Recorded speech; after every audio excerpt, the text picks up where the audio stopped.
pedidos de separação de corpos que me são apresentados sob a forma de medidas cautelares, eu estou, e quando já existe, tramitando a ação de divórcio, separação, eu extingo todos e transfiro esse pedido, determino que transfira esse pedido para dentro da ação principal de separação, judicial, divórcio. Afinal, a separação de corpos é antecipação de tutela, adiantamento dos efeitos do resultado final da separação, do divórcio, etc. e tal. O Bedak falou, interessante, tal, mas já pensou ali isso, aí vai acabar dando problema. Daí, episódio 1. Episódio 2. Aluno, ex-aluno do Bedak é professor na... E contou a história? Contou ou não contou? Não estou entendendo. Contou. Então você já conhece o final da história. O aluno pegou e fez exatamente o que a magistrada aqui do Rio Grande do Sul havia feito. Eu conto para os que não estavam aqui de manhã. Ele fez na prova de exame da ordem o que ela tinha feito aqui. O exame da ordem, prova prática de direito de família, era fazer enfim, uma petição que resolvesse o problema de separação de corpos. Ele fez dentro do pedido de separação judicial, o pedido de separação de corpos como tutela antecipada. E recebeu como resposta uma reprovação da comissão da ordem. Daí o professor Bedak, vocês sabem, arremata dizendo que isso significa que a magistrada do Rio Grande do Sul nunca conseguiria ingressar na Ordem dos Advogados de São Paulo, e os advogados da Ordem dos Advogados de São Paulo que fazem o exame jamais conseguiriam advogar com ela, jamais conseguiriam qualquer resultado com ela. Para eliminar esses problemas, unifica-se então o regime no novo Código de Processo, no projeto de novo Código de Processo Civil. Na medida em que ambas as medidas estão sob um mesmo regime jurídico, não tem mais relevância, não tem tanta relevância saber qual é a antecipatória e qual é a cautelatória. Por outro lado, o projeto se ocupa de uma distinção que já existia, mas não era nominada, não estava expressa. A diferenciação entre a tutela da evidência e a tutela da urgência. Porque há casos em que a tutela antecipada não se funda no perigo de danos irreparáveis. E esses casos já existem no nosso ordenamento.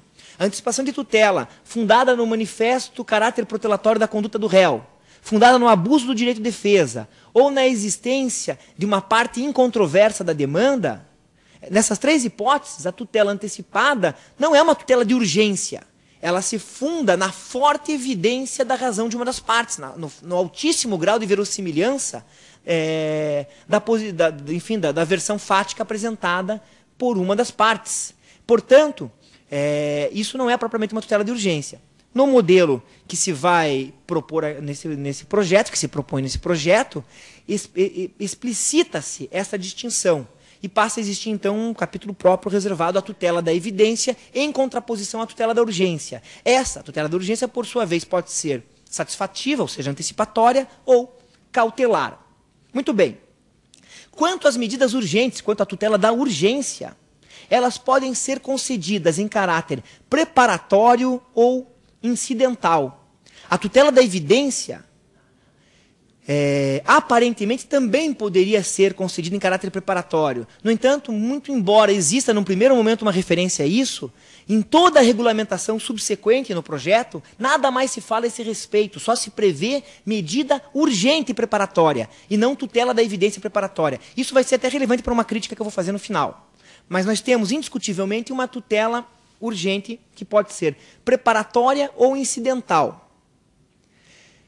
A medida urgente preparatória pode ser cautelar ou antecipatória. Então se elimina aquele impasse que existia atualmente. Atualmente nós tínhamos só a medida cautelar preparatória. A tutela antecipada tinha que ser pedida sempre já quando instaurado o processo principal. Passa a existir a possibilidade de se pedir tutela antecipada em caráter preparatório, antes de formulado propriamente o pedido principal.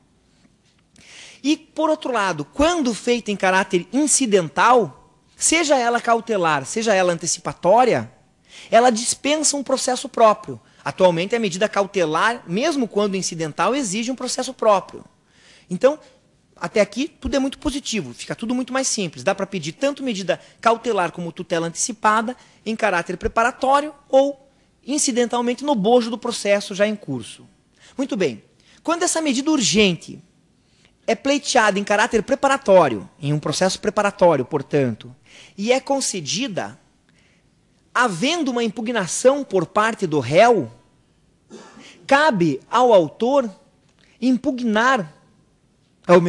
cabe ao autor formular um pedido principal em 30 dias, ou no prazo fixado pelo juiz. Até aqui ainda é muito parecido com o modelo atual do processo cautelar preparatório. No processo cautelar preparatório, uma vez concedida e efetivada a medida, cabe ao autor em 30 dias promover o processo principal. Quais são já as peculiaridades que se põem, todavia?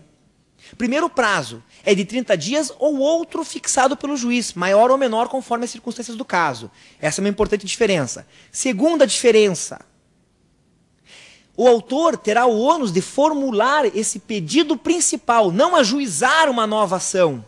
Não promover, até isso é uma nova ação, um pedido principal é uma nova ação, é um novo pedido de tutela jurisdicional, mas não instaurar um novo processo. Esse pedido vai ser feito no bojo daquele próprio processo que até então era o processo preparatório, que vai se converter em processo principal, digamos assim, para simplificar a terminologia, nem um pouco científica essa terminologia, mas só para a gente só para me fazer entender aqui. E a terceira diferença, essa que é muito importante, o autor só tem esse ônus de promover, de ajuizar esse pedido principal, se e quando o réu houver impugnado a medida urgente que foi deferida. E aqui eu vou chegando finalmente na técnica da monitorização. É que se o réu não houver impugnado a medida urgente preparatória, e depois vamos ver o que significa impugnar a medida urgente, o processo preparatório em que se concedeu essa medida urgente será pura e simplesmente extinto, com a medida, todavia, permanecendo em vigor. Ela será mantida eficaz. Extingue-se o processo preparatório e como não... inverter aqui meu discurso. Como não houve impugnação por parte do réu, extingue-se o processo preparatório, mantém-se a medida urgente em vigor. Mantém-se ela eficaz por tempo indeterminado. São vários os dispositivos do projeto que referem-se a isso. Até aqui faço um esclarecimento. Se alguém estiver consultando um texto em PDF que eu distribuí, os dispositivos não estão coincidindo com esses do quadro. O que eu fiz foi pura e simplesmente o seguinte: atualizar aqui o slide para o substitutivo que saiu do Senado. E no PDF, o que os senhores têm são os dispositivos na sua numeração original, no projeto original. Eu tinha deixado no PDF assim porque eu achei que era mais fácil, porque todos os que têm alguma via impressa do projeto, tem aquela que foi distribuída pelo Senado no começo da tramitação, ou aquela, por exemplo, que fez o Migalhas, né, a editora do Migalhas, também no começo da tramitação. Então é só uma diferença de números de dispositivos. O conteúdo das normas é exatamente o mesmo. Então, eu dizia, vai se estabilizar a tutela urgente nesse caso. Extingue-se o processo preparatório e permanece em vigor a medida de urgência por tempo indeterminado. E vejam, isso é aplicável a qualquer tutela urgente preparatória. Tenha ela natureza cautelar, tenha ela natureza antecipatória, satisfativa. Então, imagino aqui um exemplo de uma providência que me parece mais acautelatória do que antecipatória, a assustação lá do protesto. Não sendo a medida urgente e preparatória de sustação de protesto impugnada pelo réu, extingue-se o processo e o protesto permanece sustado. No entanto, não vai haver nenhuma definição sobre a existência ou inexistência do crédito, nenhuma definição sobre outros possíveis atos de cobrança por parte do réu da medida urgente. O que se tem apenas é uma proibição de sustação, uma proibição de protesto do título, uma sustação do protesto do título, que fica vigorando. Em muitos casos, isso vai servir para as partes. Em outros, vai ser insatisfatório, vai ser insuficiente. Um outro exemplo, aplicando o fenômeno à tutela nitidamente antecipatória. Uma medida urgente e preparatória de alimentos. Pede-se e obtém-se do juiz uma tutela antecipatória de alimentos. O réu não impugna, estabilizam-se os efeitos dessa tutela antecipada. Permanece em vigor uma ordem de alimentos por tempo determinado, mas não está definido que o réu é pai do autor nem coisa que o valha. Vai haver apenas um comando de pagamento de alimentos. Então isso é claramente técnica munitória. Afinal, nós temos aqui a inversão da iniciativa do contraditório. Por que eu digo isso? Porque desse momento em diante, estabilizada a tutela urgente, veremos em seguida, não é que haja coisa julgada material ou coisa parecida, mas a partir dali, se o réu quiser se livrar dos efeitos daquela medida urgente, só se ele promover uma uma ação principal, uma ação de cognição exauriente, e obtiver nessa ação, ao final, uma sentença, ou pelo menos antes, de algum modo, algum outro provimento que o libere daquela medida urgente. Então, inverte-se o ônus de instauração do processo de cognição exauriente. Isso é a técnica munitória, aqui na estabilização da tutela urgente. E isso é feito à base de cognição sumária.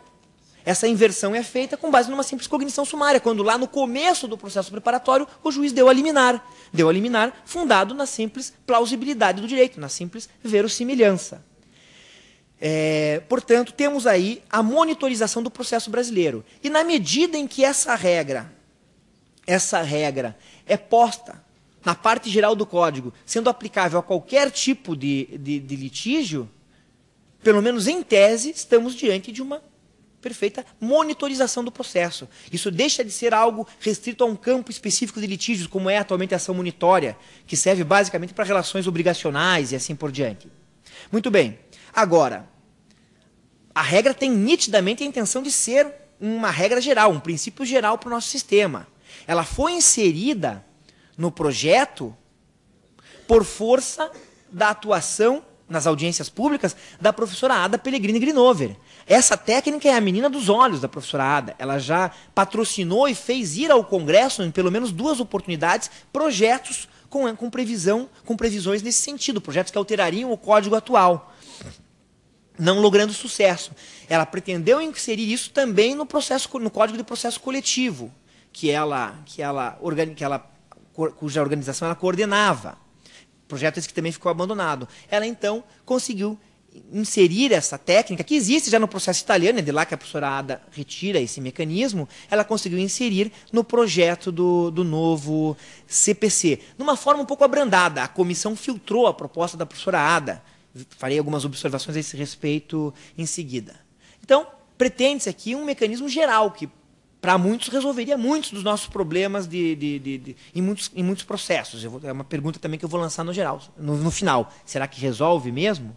No entanto, desde logo a gente já pode aqui antever, é possível antever, situações problemáticas. Casos em que se discutirá, pelo menos se discutirá, em que medida a monitorização ocorrerá, em que medida a estabilização da tutela urgente efetivamente se dará.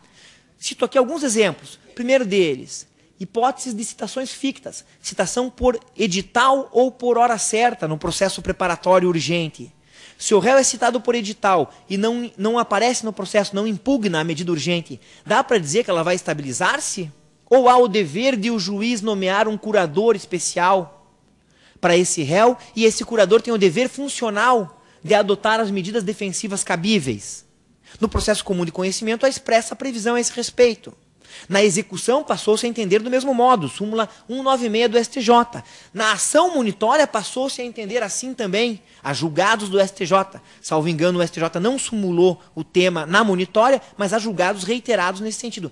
Cabe à monitória, mas tem de nomear um curador especial que tem o dever de defender o réu e, portanto, não se forma automaticamente o título executivo. Não ocorre a técnica monitória em sua plenitude. Então, é de se antever a aplicação do mesmo entendimento aqui, nesse caso. Uma segunda questão, e as causas que envolvem direitos indisponíveis são, de fato, compatíveis com essa técnica? Não são de todo incomuns, pelo menos são raras, mas são identificáveis, casos de medidas urgentes que exoneram o pagamento de alimentos. Uma medida... A gente costuma dizer que não existem medidas urgentes de natureza constitutiva ou desconstitutiva. Exonerar liminarmente pagamento de alimentos, como medida urgente, é uma medida de urgência desconstitutiva. Desconstitui-se. Ah, não, é provisório. Tudo bem, mas o sujeito devia até aquele momento e dali para a gente está exonerado. Eu pergunto, tutela urgente preparatória de exoneração de alimentos. O réu não impugna. Dá para dizer que vai se aplicar a estabilização da tutela urgente? Vai continuar produzindo efeitos, ou a relação jurídica é indisponível? Imaginemos que esse réu é menor, ou a relação é indisponível e, portanto, ficará afastada a incidência dessa técnica. Vejam os problemas que vão surgindo. Ontem eu conversava com um advogado muito talentoso, muito qualificado, mas que não é processualista, não se dedica a pensar nisso, e ele falava, o problema de um código novo é esse, o custo da mudança, o quanto se vai discutir, o quanto a gente cria de discussão. São discussões desse tipo, que imagino aqui algumas delas.